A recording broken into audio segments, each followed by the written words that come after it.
Hello दोस्तों, किष्किंधा की कहानियों में एक बार फिर से आप सभी का स्वागत है।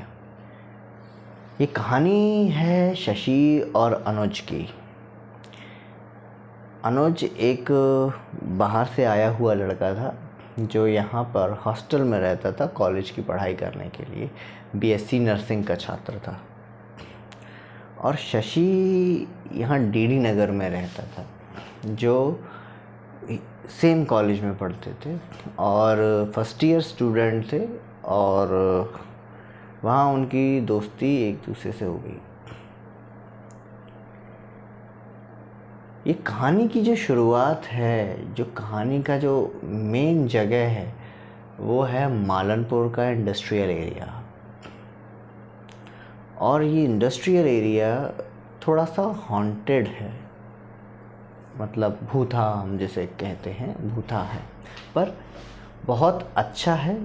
कहानी भी सुन के आपको मज़ा आएगा, ऐसा लगेगा नहीं कि आप इस तरीके की कभी कोई कहानी पहली बार सुन रहे हो, और थोड़ी सी सीख भी मिलेगी आपको।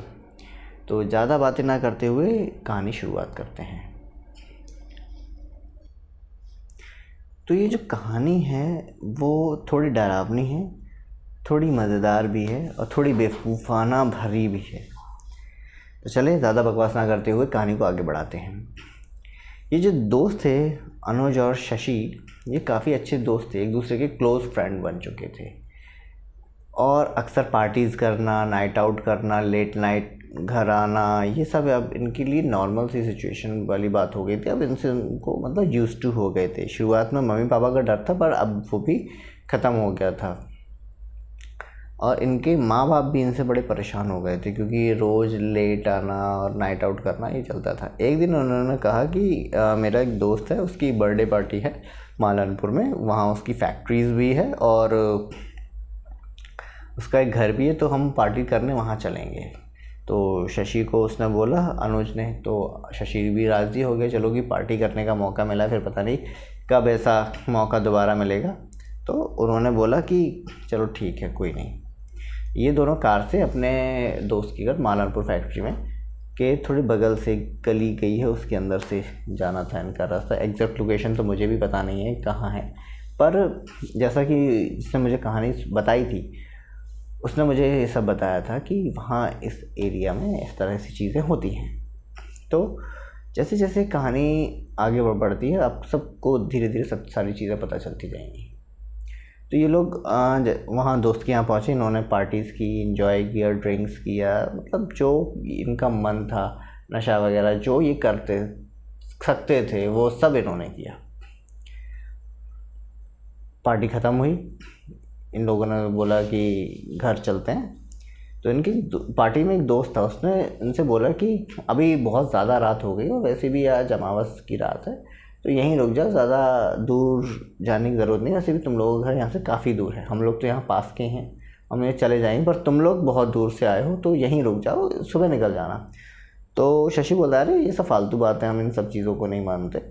तो भाई हमें तो जहाँ जाना है हम वहाँ जाते हैं, और जहाँ हम आना है वहाँ हम आते हैं, तो वो इसमें कोई फालतू की चिंता करने की कोई बात नहीं है, तो हम निकल रहे हैं। तो उन्होंने फिर ज़्यादा फोर्स नहीं किया, मैंने कि जाना है इन लोगों को, जाओ, कोई किसी को आजकल कोई रोकता टोकता नहीं है। और फिर ये लोग अपनी कार से निकलने लगे। इन लोगों ने जैसे ही चौराहा क्रॉस किया, वहाँ थोड़ा सा इनको लगा कि चलो कुछ है, तो इन्होंने एक साइड से गाड़ी लगाई। और अनुज बोलता है कि भाई यार मुझे थोड़ा सूसू जाना है, बाथरूम जाना है यहीं पे। तो शशि बोला ठीक है, यहीं खड़ा होके कर ले, क्या शर्म है। तो बोला ठीक है, वहीं पास में खड़ा होने के लिए सोचा। फिर पता नहीं उसकी क्या दिमाग में आता है कि उस चौराहे पे जाने, यानी कि रोड क्रॉस करके उस साइड जाने की लगता है। तो जैसे ही वो रोड क्रॉस करके उस साइड जाने लगता है, तो चौराहे पर क्या होता है, अमावस्या वाले दिन ऐसा कुछ तो कुछ लोग करते हैं, और टोना टोटका जो भी है, तो वहाँ पे मटका, अंडे वगैरह जो सब सामान होता है वो सब वहाँ रखा हुआ था। तो जैसे ही वो क्रॉस कर रहा था, उसका जो पैर है वो वहाँ बड़े सिंदूर पे पड़ गया, और जो घेरा बनाया हुआ था उससे थोड़ा सा मिट गया। तो उसने ध्यान नहीं दिया और वो आके बाथरूम करने चला गया। इधर शशि भी सोचता है कि चलो मैं भी कर लेता, तो वो वहीं कार से उतर के पास में सूसू करने लगता है। वो जहाँ सूसू कर रहा होता है वहाँ कुछ ऐसी चीज़ डली थी कि उसको पता नहीं था, अंधेरे में कुछ दिखा नहीं उसको, वहीं कर दी। तो वहीं से इन दोनों का शरीर हल्का सा भारी हो गया। और आप सभी जानते हैं कि अगर शरीर भारी हो जाए इन सब सिचुएशंस के बाद, तो समझ लेना चाहिए कि आपकी बॉडी पर कोई ना कोई तो है। ये सब पूरा हुआ, घर आए। घर भी कहाँ, अभी तो और सुनिए। कार में इनके जो मिरर होता है जो बीच में लगा हुआ था, रियर मिरर होता है, उसमें उन्होंने देखा कि कार में कोई पीछे इनके साथ 2 लोग बैठे हुए हैं। जैसे उन्होंने पीछे मुड़ के ऐसे देखा तो कोई नहीं था। इन्होंने सोचा कि मन का भ्रम है, चलो कोई नहीं, चलते हैं। ये लोग आगे बढ़े और घर पे पहुंचे। अनुज को उसने हॉस्टल छोड़ा, शशि अपने घर गया, आराम से सो गए। उस रात तो बड़े आराम से सोए। अचानक दूसरी सुबह हुई। कॉलेज गए, सारी बातें बताई कि हमने वहाँ ये किया, वहाँ वो किया। शरीर थोड़ा भारी सा हो रहा था, बदन टूटने लगा था। तो इन्होंने रास्ते में डॉक्टर को भी दिखाया कि हमारा ऐसा। तो डॉक्टर ने कुछ एंटीबायोटिक्स और मेडिसिन दे दी कि जाओ ठीक हो जाएगा। अचानक कुछ नहीं हुआ। फिर रात हुई, 10 बज गए। आज ये सोने जा रहे हैं। वैसे ये 10 बजे नाइट आउट करने निकलते हैं, पर आज ये सोने जा रहे हैं। 12-1-2 बजे का समय हुआ। अब जैसे ही 12-1-2 बजे का समय हुआ तो गेट खटखटाते हैं, खटखट। इधर यहाँ इसके घर का गेट खटखटाया, उधर वहाँ इसके हॉस्टल का गेट खटखटाया। इन्होंने गेट खोला बड़े शौक से, और ठंडी हवा का झोंका लगा, और आँख तो उनकी वैसे ही लगी हुई थी, और सीधा जाके गेट बंद करके सो गए। 1 घंटा बीत गया। इसको ऐसा लगा इन दोनों को कोई बड़े गौर से देख रहा है। इनकी नींद टूटी, इनको देखा कोई नहीं है, सो गए। देख लिया। 1 रात निकल गई, दूसरी रात आई। दूसरी रात पे जब ये दोनों अपने अपने हॉस्टल के कमरों में सोने चले गए, तब अचानक इनको अपने चेस्ट पे थोड़ा भारी सा महसूस हुआ। और देखा, आँख खोल के देखा तो ये एक के छाती पर एक बूढ़ी सी लेडीज़, और दूसरे के छाती पे एक बूढ़ा आदमी बैठा हुआ था। सीधा बोलते हैं, मुता क्यों था? वहीं जगह मिली थी क्या तेरे को? और कहीं नहीं जा सकता था? बेटा, तूने मेरे खाने पर मुता है, मैं तुझे चैन से खाने भी नहीं दूंगा। ये सुन के तो इतना बहुत ज़्यादा वो पसीना छूट गए। साथ में शशि ने तो वहीं पलंग पर ही सूसू कर ली, पूरा पसीना। उसने आवाज़ दी, मम्मी मम्मी, मुझे अजीब सा डर लग रहा है, ये मेरी छाती पे कोई था, ऐसा वैसा खूब उसने बोला। पर माँ बाप ने समझा दिया कि बुरा सपना था, कोई नहीं थे। ये दोनों दूसरे दिन अपने कॉलेज गए। वहाँ इन्होंने बताया कि भाई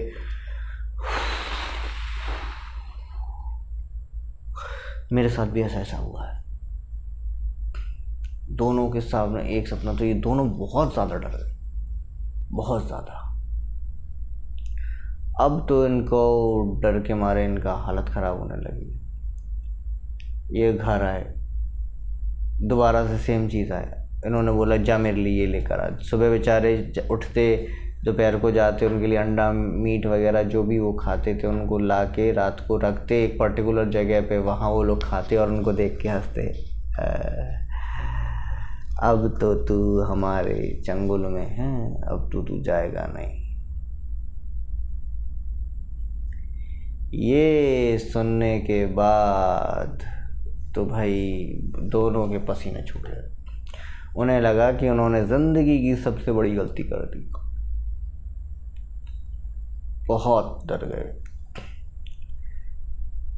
ये बात शशि ने अपनी माँ को बताई, मम्मी ऐसी ऐसी बात है। उसकी मम्मी थोड़ी पूजा पाठ में थी तो डर गई कि चलो। तो वो वहाँ पे उसको एक मंदिर पे ले गई। वो मंदिर की लोकेशन मैं आपको बता देता हूँ। मंदिर है तलवार वाले हनुमान जी का मंदिर, जो कि रायरू साइड में पड़ता है। पुरानी छावनी साइड पड़ता है वो शायद।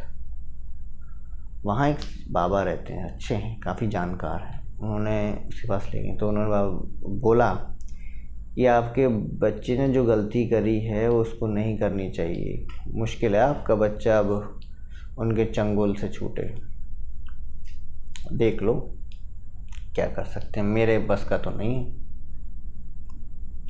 तो उसकी माँ उसके सामने रोई, गिड़गिड़ाई, जो भी हो। तो उन्होंने बोला कि ये हनुमान जी का मंदिर है, हनुमान जी से प्रार्थना करो भाई, जो हो जाए जैसा हो जाए, क्योंकि भूत पिशाच निकट नहीं आवे, महावीर जब नाम सुनावे। कहते हैं भूत पिशाच उसके निकट नहीं आते जिसके मन में महावीर का नाम होता है। बात तो सही है। तो उन बाबा ने, साधु महात्मा ने उनको एक तावीज़ बना के दे दी हनुमान जी के नाम का।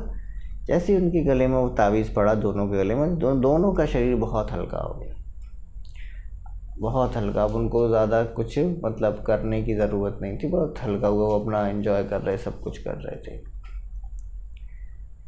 और वो बेचारे दोनों, जो बूढ़ा बूढ़ी की आत्मा थी, वो वहीं मंदिर के आसपास ही स्टक होके रह गई,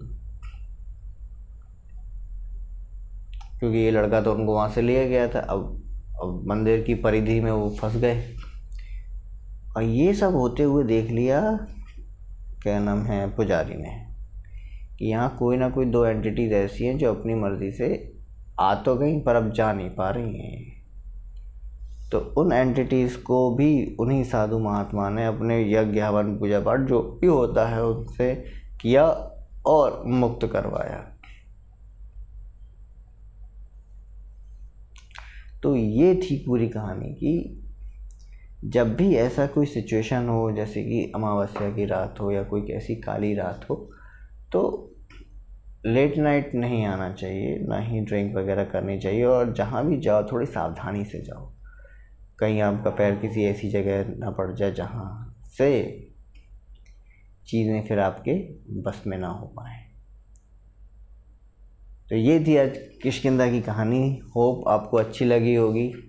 ऐसी थोड़ी अच्छी अच्छी कहानियाँ मैं लेके आता रहूँगा। 3-4 महीने से कहानियाँ अपलोड नहीं हो पा रही हैं, क्योंकि इसका एक रीज़न है, कहानियाँ इकट्ठी करने में और लोगों को सुनने में, उनको लिखने में टाइम लगता है। और अभी मेरे पास कुल मिलाकर काफ़ी ज़्यादा स्टोरीज़ आ चुकी हैं, काफ़ी ज़्यादा मेल्स पर भी आई हैं, कुछ गांव देहात के लोगों ने मुझे सुनाई हैं, और कुछ मेरे खुद के दोस्तों ने, या और कुछ पैरासाइकोलॉजिस्ट ने भी मुझे बताई, और कुछ लोगों से मैं साधु महात्माओं से भी मिलता रहता हूँ, तो उन्होंने भी मुझे कुछ ऐसी ऐसी कहानियाँ बताई हैं।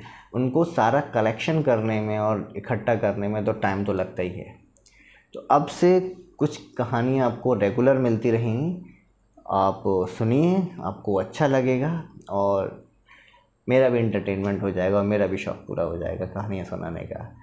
तो तब तक के लिए good night, have a great night. जय श्री कृष्णा, जय श्री राम।